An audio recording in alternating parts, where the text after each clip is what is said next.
In this video, I'm going to show you how to fix one moment. The agent is currently loading in Antigravity. If you find this video helpful, please consider to like this video and subscribe to my channel. In saying that, let's just jump straight into the video. Okay, so there's a number of different fixes what we can try. So fix number one is to simply refresh the page. So just go ahead and click on your keyboard control and F5, and that's going to perform a hard refresh. Or you can close the tab and reopen it again. Now next fix is signing out and back in. So session issues can stop the agent from loading. So sign out of your Google account, close your browser, then reopen it and sign back in.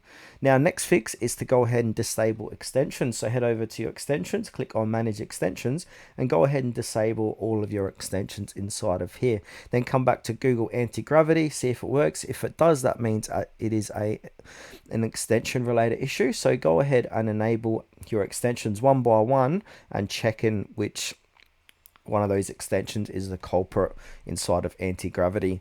Now next fix is to go ahead and try incognito mode. So click on the three dots, click on new incognito mode, go to Google Antigravity and see if it works there.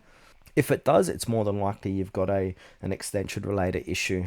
Next fix is to go ahead and clear browser cache. So to do this, I'm on Google Chrome, click on the three dots, click into settings.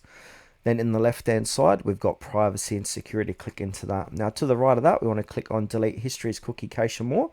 Make sure it's selected to all time and click on show more, but we only want these two options enabled. So that is cookies and other site data and cache images and file, and click on delete data, then restart your browser. Now another fix what we can try is trying Google Antigravity on a different browser. So go ahead and use Microsoft Edge, Firefox, or whichever browser you've got on your machine. If it works on that browser, that means you've got an issue on that other browser you've been trying to launch or work Antigravity.